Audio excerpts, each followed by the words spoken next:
Bonjour à tous, bonjour à toutes. Nous sommes le jeudi 15 octobre 2020. Bienvenue dans À l'air libre. Au sommaire de cette émission spéciale consacrée à la principale annonce d'Emmanuel Macron hier soir, un couvre-feu à partir de samedi et pour au moins 4 semaines. D'abord, on reviendra sur la situation sanitaire qui a conduit à cette décision avec Caroline Coq-Chaudorge à mes côtés de la rédaction. Bonjour Caroline. Et avec une médecin de l'hôpital public d'Aulnay-sous-Bois en Seine-Saint-Denis, Hélène Gros. Et puis ensuite, nous aborderons les conséquences sociales et sociétales de ce couvre-feu avec la DJ Barbara Butch et l'anthropologue Emmanuel Lallemand. Bienvenue dans À l'air libre, épisode 20, saison 2.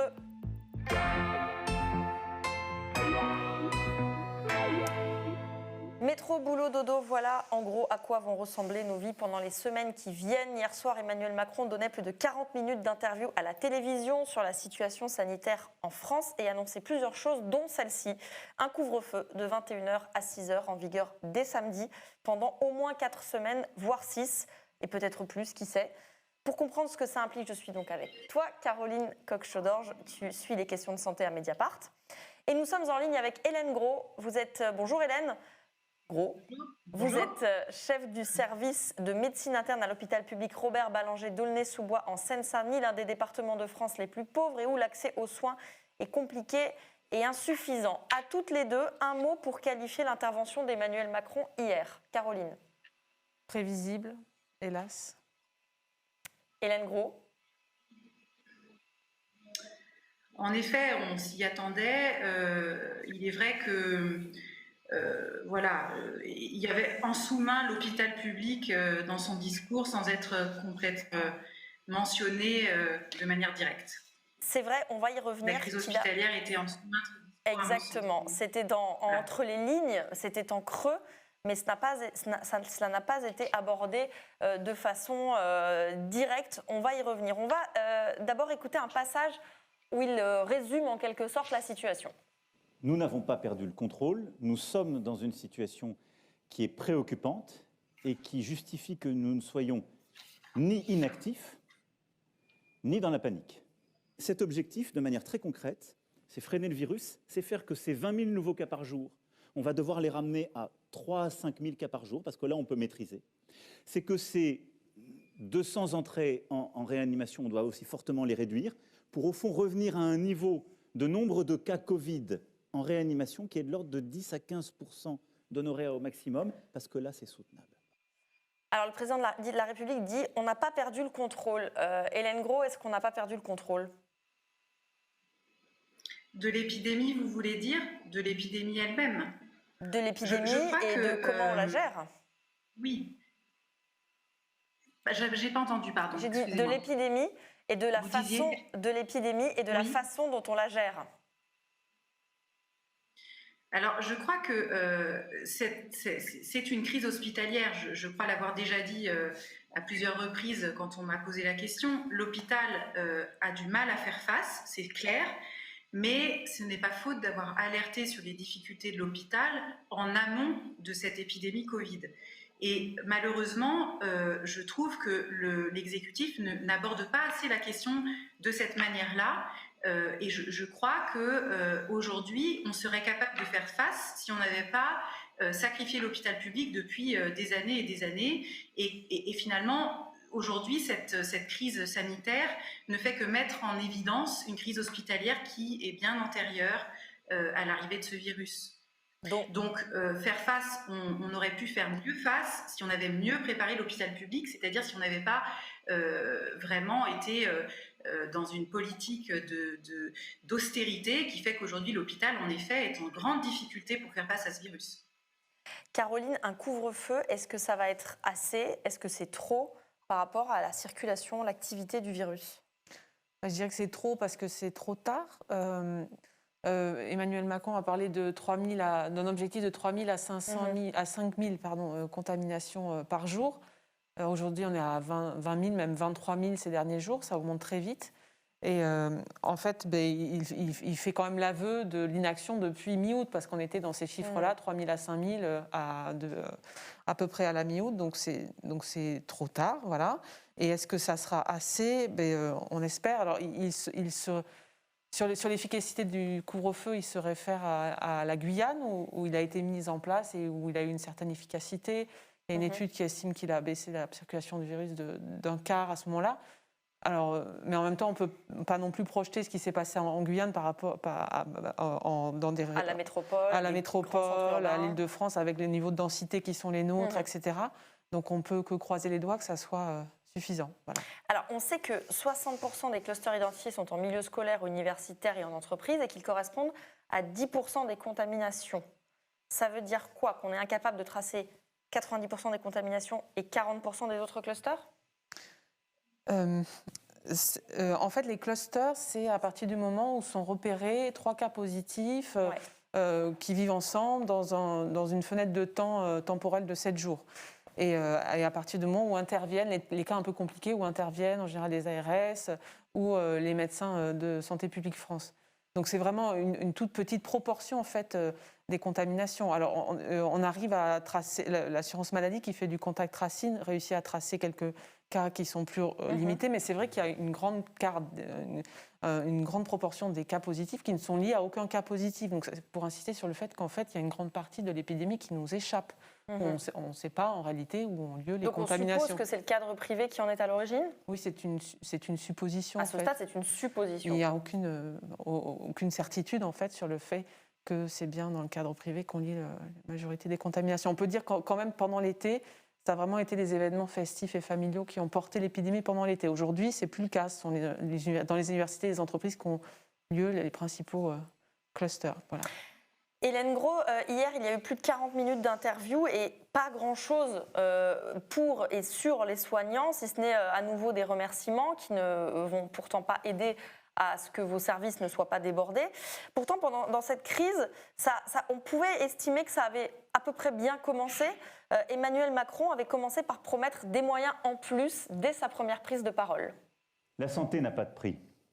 Le gouvernement mobilisera tous les moyens financiers nécessaires pour porter assistance, pour prendre en charge les malades, pour sauver des vies. Quoi qu'il en coûte.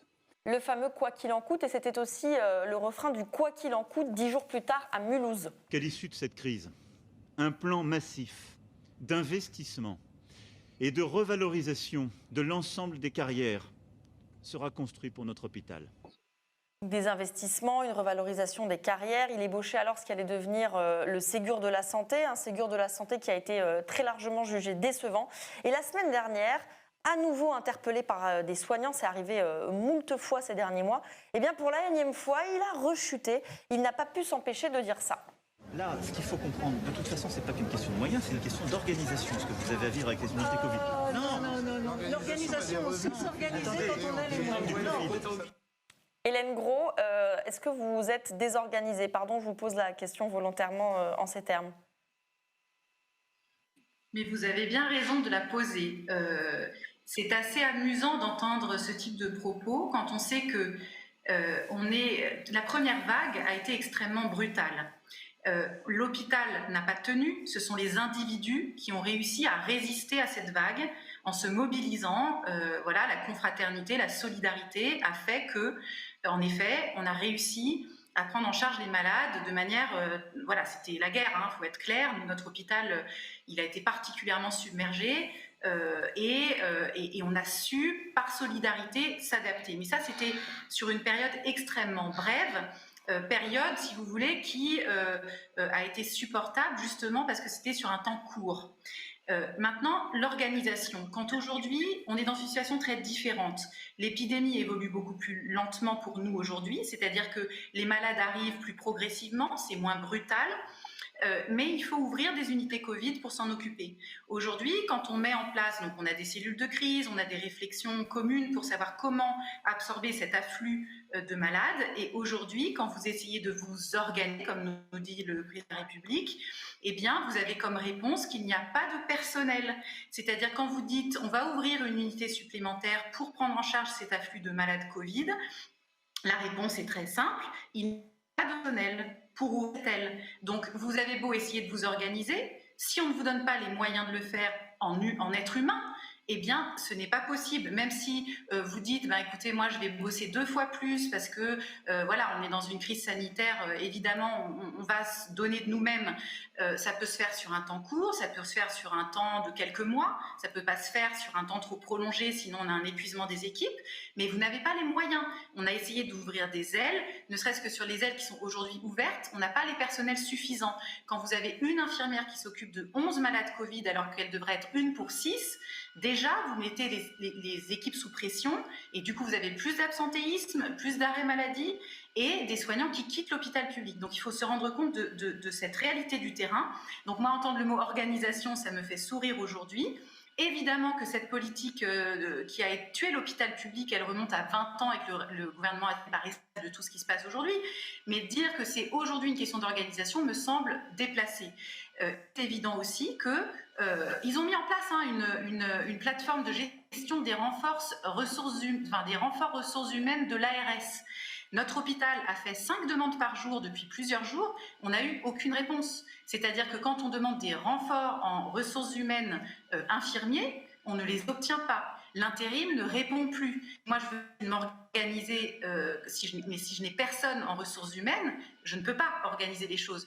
Donc, c'est vraiment impossible. On nous demande l'impossible aujourd'hui. Et la grande différence, c'est qu'il faut à la fois gérer les Covid et l'afflux de graves qui, eux, sont non-Covid et ont pris du retard dans leur prise en charge. Et l'hôpital ne peut pas répondre à cette problématique-là aujourd'hui, en tout cas le mien, parce qu'on a un gros problème de recrutement de personnel. C'est évident. Caroline a une question pour vous. Oui. Vous êtes infectiologue, vous vous occupez des patients Covid dans votre service. Et quelles sont les prévisions pour les semaines à venir dans votre hôpital? À quoi est-ce que vous vous préparez? C'est extrêmement compliqué de se préparer parce que justement, comme c'est très différent de la première fois, quand on fait des réunions de crise en essayant d'anticiper, en disant mais est-ce qu'on va ouvrir une trelle, comment on va faire pour absorber le flux, comme on est dans l'inconnu, on ne veut pas entendre parler de déprogrammation pour l'instant parce qu'évidemment, il faut prendre en charge les autres malades. Les spécialistes veulent continuer à assurer l'activité, ce qui est normal. Et donc aujourd'hui, c'est extrêmement compliqué d'arriver à gérer les 2 flux de patients en même temps. Parce qu'on n'a pas les moyens. Quand vous avez tous les services aujourd'hui ont des taux d'occupation des lits habituels qui sont proches de 95-100%. On n'a aucune marge de manœuvre. Et déjà sur ces lits-là, on n'a pas suffisamment de personnel avec parfois des manques de personnel.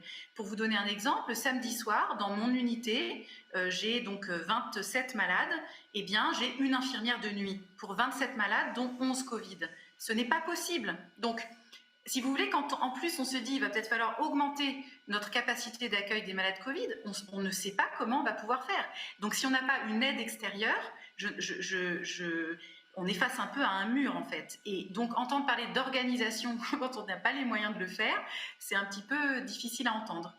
Et ça, on peut le comprendre. 27 malades, une infirmière, pour 11 Covidés, ça, effectivement, on se dit que les nuits doivent être longues. Merci Hélène Gros, vous êtes chef du service de médecine interne de l'hôpital Robert Ballanger d'Aulnay-sous-Bois en Seine-Saint-Denis. Je vous vois avec votre blouse à votre bureau, vous êtes au travail, c'est pour ça que vous êtes à distance. Je le précise, à toute fin utile. À très bientôt et bon courage à vous. Merci Caroline. Merci Valentine. On te lit dans Mediapart religieusement. De plus les mois passent, tu es un peu notre piti. Non. Eh ouais. On continue à parler Covid, mais sous l'angle de la convivialité et de la fête, ou plutôt de l'absence de convivialité et de fête avec ce couvre-feu qui commence dans 2 jours. On en parle donc tout de suite avec nos invités.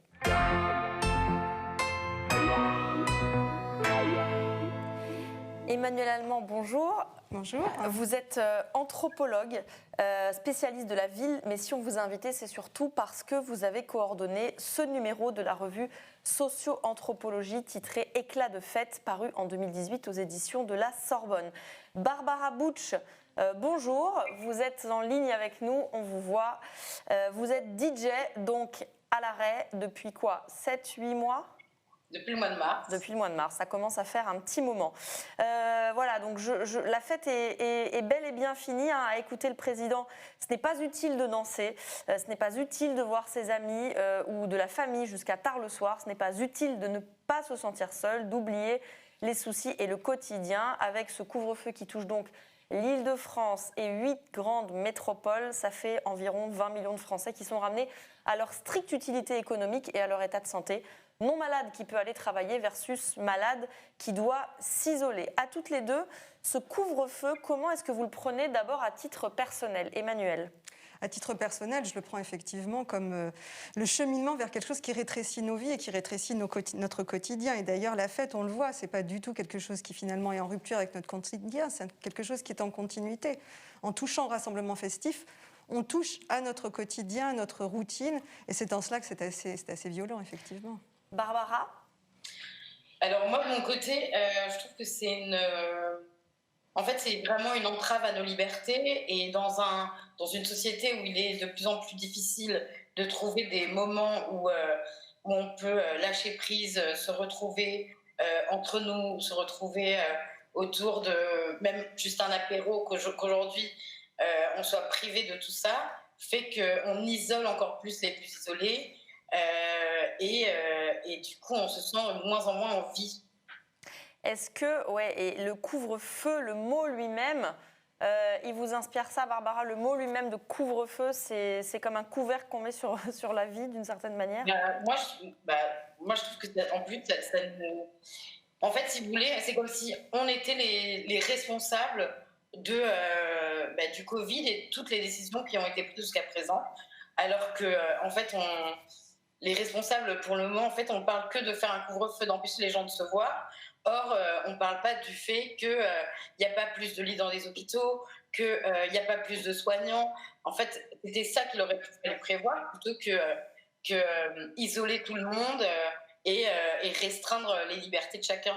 Donc, d'une certaine manière, cette décision, vous ne la comprenez pas ?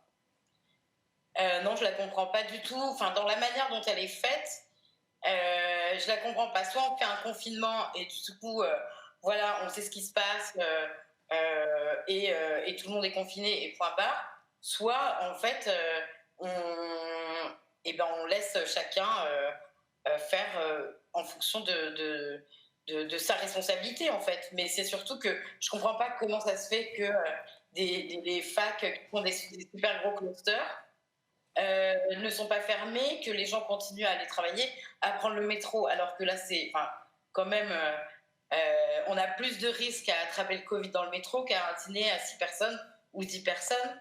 Et je trouve qu'il y a plein de trucs comme ça qui sont tellement hypocrites. Et puis voilà, moi j'ai l'impression d'être retournée avant mes 18 ans, quand ma mère m'empêchait de sortir le soir après 21h, quoi. Alors comme là, non pas votre mère, mais votre président de la République vous empêche de sortir le soir, vous avez trouvé une parade, c'est les fêtes sur Zoom. Ouais. Ça a commencé en mars dernier, pendant le confinement. Avec le compte Instagram L'Appart chez moi, vous invitez des gens à rester chez eux, mais à faire la fête avec vous. Hashtag dansez chez vous, hashtag restez chez vous. Voilà, tenue de fête et boule à facettes de rigueur pour ne pas déprimer.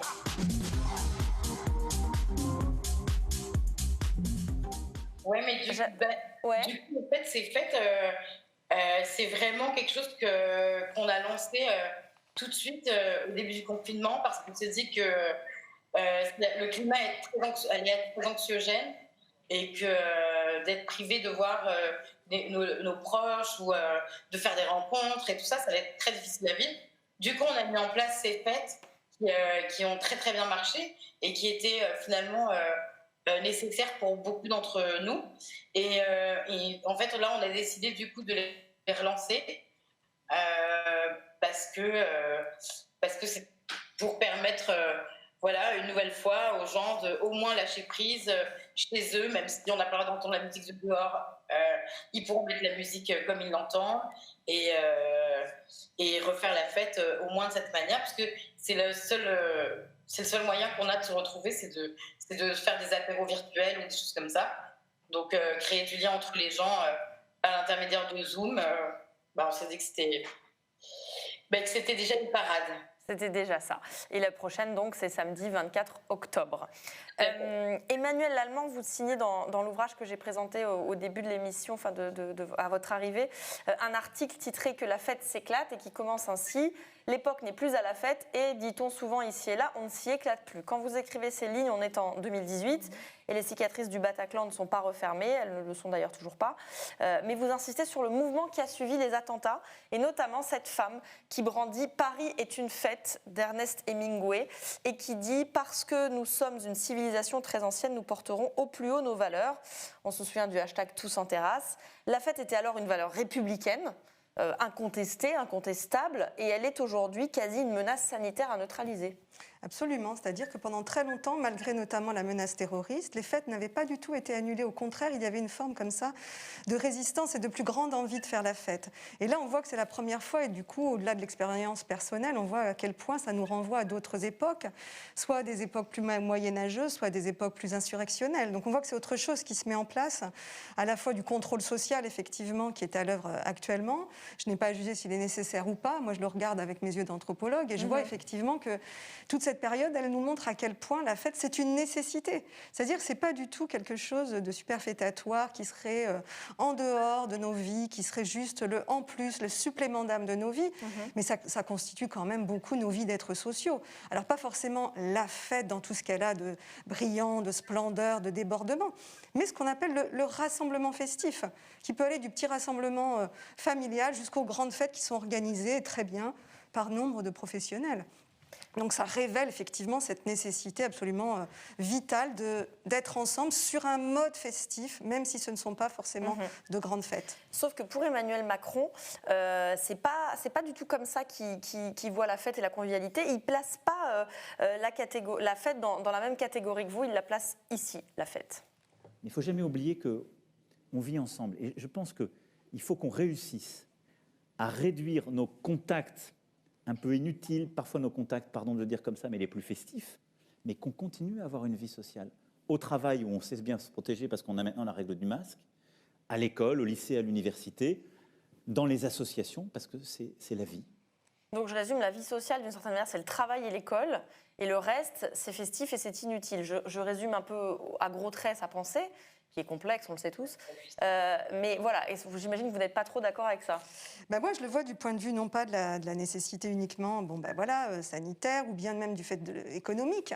Moi, je regarde ça avec des yeux d'anthropologue et je vois bien à quel point, du point de vue social, du point de vue symbolique, du point de vue culturel, et on le voit avec toutes les formes de fêtes qui sont réinventées via Zoom notamment, comme l'a montré Barbara, qu'il y a une créativité autour de ça.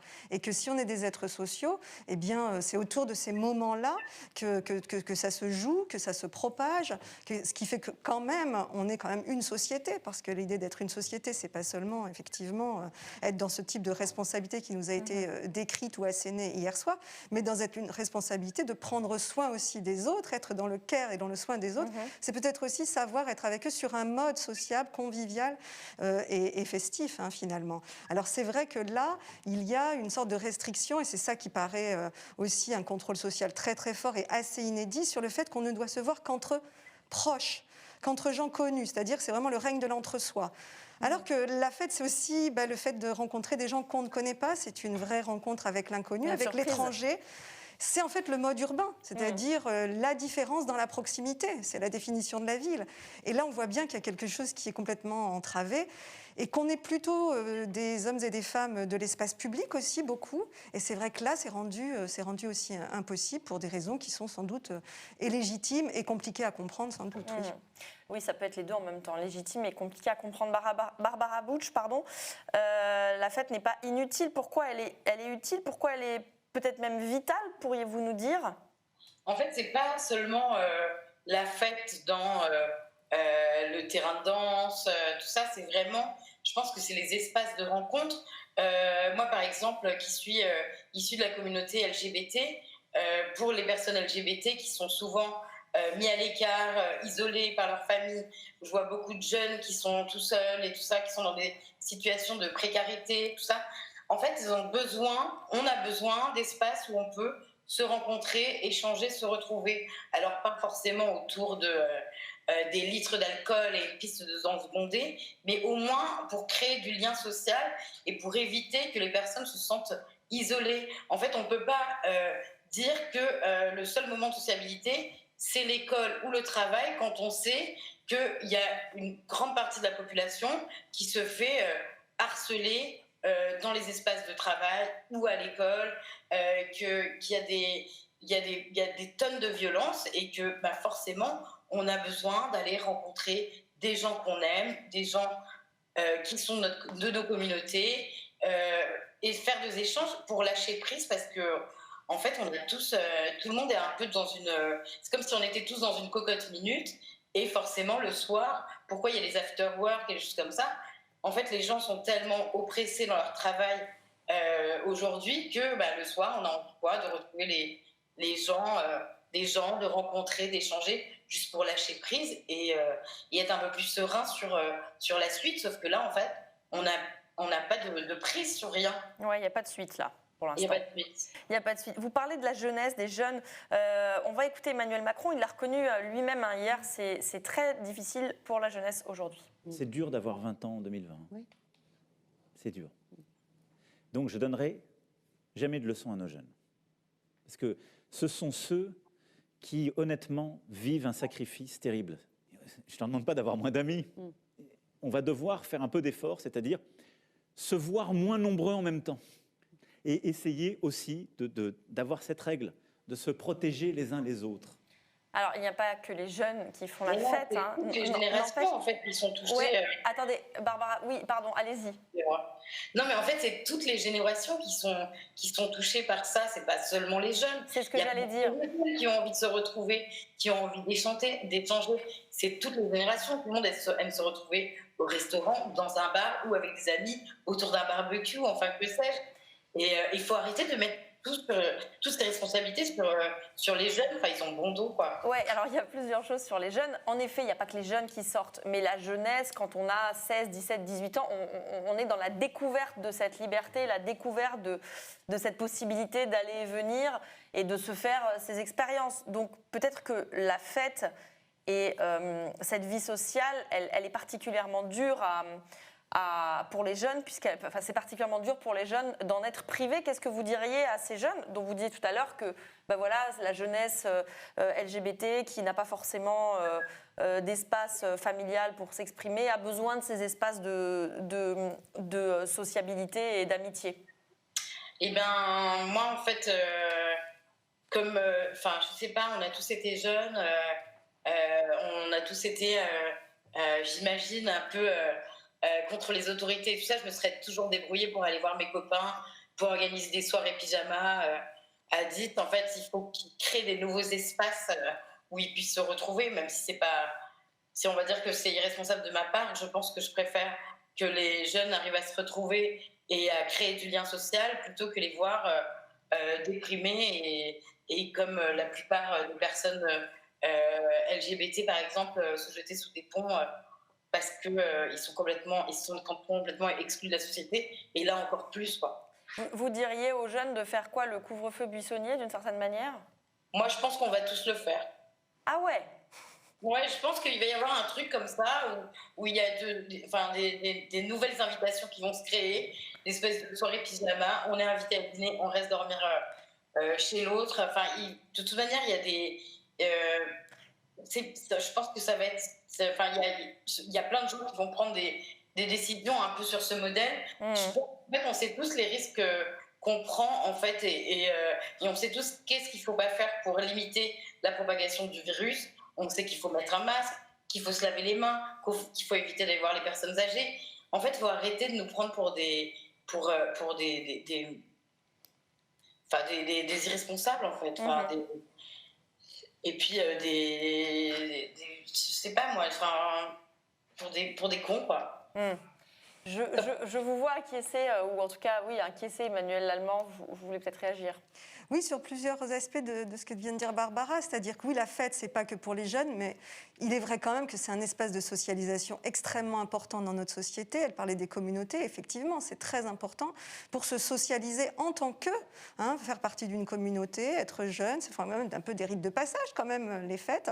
Donc là, c'est quand même très important pour la jeunesse. Le président a parlé de sacrifice, c'est un mot quand même extrêmement fort, et on sait que ce sacrifice ne porte pas uniquement que sur le festif, mais il va porter sur tout ce qui est ensuite en dehors de la fête, et notamment, je pense, aux études et à l'insertion professionnelle. Donc ça, c'est important.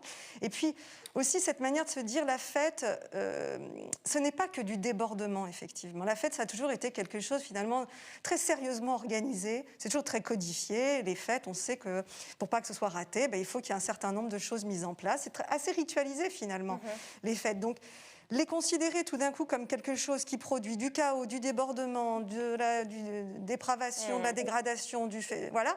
Finalement, c'est leur donner ce caractère qu'elles n'ont pas tant que cela. C'est plutôt des soupapes assez organisées qui permettent la plupart du temps le retour quand même à un certain ordre établi. Le lendemain matin, normalement, tout le monde retourne plus ou moins au travail, aux études. Donc, c'est pas quelque chose qui est dans la sphère, on va dire, de la rupture totale avec l'ordinaire. C'est quelque chose qui fait partie de l'ordre social. Et on voit à quel point, d'ailleurs, dans ce mouvement festif qui est né pendant le confinement, sur lequel j'avais pu écrire notamment dans AOC, eh bien, on voyait effectivement qu'il y avait toute une inventivité qui avait été mise en place. Et que finalement, on devient tous très réflexifs par rapport à nos pratiques festives. On réfléchit beaucoup plus qu'avant. Donc, on est capable de s'organiser, d'être responsable, comme le dit Barbara. Il y a une sorte de compétence à faire la fête qui est en train de se faire jour, j'ai l'impression, et qui semble finalement assez partagée. Là, on est avec une professionnelle de la fête, Barbara, et sur le plan économique, c'est un autre aspect. Et pas des moindres. Ça a un impact sur votre activité, Barbara. Vous avez répondu à mon confrère Joseph Confavreux pour son article sur le Corona Blues. D'ailleurs, je vous invite à le lire les uns et les autres et à vous abonner, si ce n'est pas déjà le cas, à Mediapart. Mais voilà, vous expliquiez dans cet article que finalement,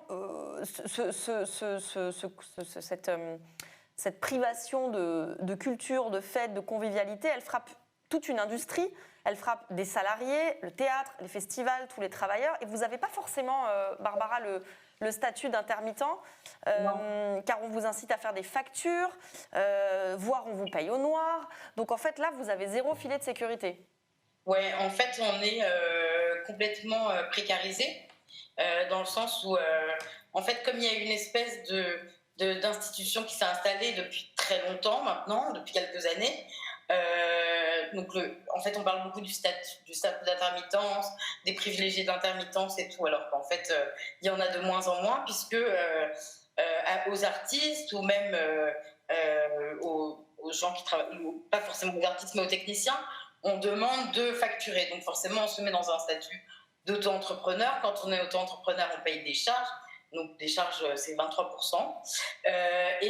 Mais on ne cotise pas à l'assurance chômage.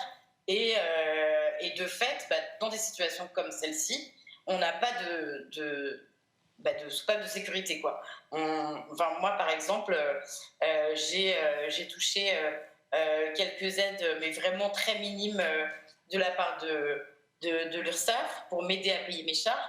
Mais en fait, là, en ce moment, le fait qu'il n'y ait pas de fête, c'est pour ça qu'on essaie de créer d'autres espaces pour construire des événements dans lesquels les partenaires peuvent être rémunérés pour leur travail et tout ça. Mais en fait, là c'est vraiment très difficile pour moi. Mais après, il y a plein d'autres... je ne suis pas la seule. C'est vraiment un truc, c'est tous les artistes et toutes les personnes qui on a demandé de faire des factures parce que ça a arrangé les sociétés, de payer des factures parce que ça leur faisait moins de charges et tout ça. J'espère vraiment qu'ils prennent en compte que pour la suite... ils penseront à nous faire des vrais statuts d'intermittents, des vrais cachets, pour qu'on ne se retrouve pas dans cette situation si une autre situation comme celle-là se produise, que j'espère pas du tout. Ouais, non, on n'espère pas du tout, et espérons que ça ait au moins cet effet vertueux. Je m'adresse à l'anthropologue que vous êtes, Emmanuel Allemand.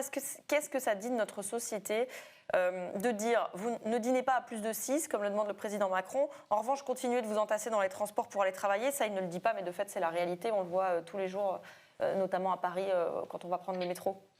Alors, c'est ce que disait Barbara, c'est-à-dire que la fête est considérée comme échappant à la sphère productive alors qu'elle ne l'est pas. Il y a une économie autour de la fête et on le sait pour toute cette catégorie effectivement de professionnels, d'artistes, de créateurs. On pense aussi au théâtre, on pense à tous les artistes. Alors, qu'est-ce que ça veut dire? Ça veut dire effectivement que là, on est tous embringués dans quelque chose qui serait de l'ordre presque... il va falloir travailler dur, il va falloir se serrer les coudes, mais finalement, sans zone comme ça, d'échappatoire, de soupape. Et surtout, c'est qu'on ne voit pas jusqu'à quand. C'est-à-dire qu'il y a un rapport au temps qui est très, très particulier dans cette période. On le voit, ça a été finalement progressif, même si ça crée c'est assez brutal, mais finalement, c'est progressif, les bars qui ferment, et puis maintenant, les rassemblements qui sont totalement interdits, avec l'idée de couvre-feu. Donc, on voit qu'au fur et à mesure, ça crée un rapport au temps où on se dit, on ne sait pas quand est-ce que ça va s'arrêter. Je crois que c'est surtout cette idée de ne pas avoir de projection qui fait qu'on se place dans une sorte de présent comme ça, très incertain, avec un avenir qui l'est encore plus, comme si l'impermanence des choses, c'était notre quotidien maintenant, et qu'il fallait s'y préparer, du coup peut-être être extrêmement réactif, inventif, adaptable, mais tout cela quand même dans une perspective de, avant tout, sauvons l'économie, sauvons une certaine économie en tout cas. C'est un peu ce qu'on retient en effet de l'intervention d'Emmanuel Macron. Merci à toutes les deux. Barbara Butch, vous êtes DJ et votre prochaine fête, c'est sur Zoom, samedi 24 octobre. À moins que ça soit ailleurs, mais ça, on ne va pas le dire ici. Non, c'est sur Zoom. C'est sur Zoom. Vraiment, l'idée, c'est que les gens soient safe chez eux et faire la fête comme ils l'entendent. Bon, alors, rendez-vous le 24 octobre sur Zoom. Merci Barbara Butch et merci à vous Emmanuel Allemand, vous êtes anthropologue à l'université de Paris 8, le 24h Mediapart.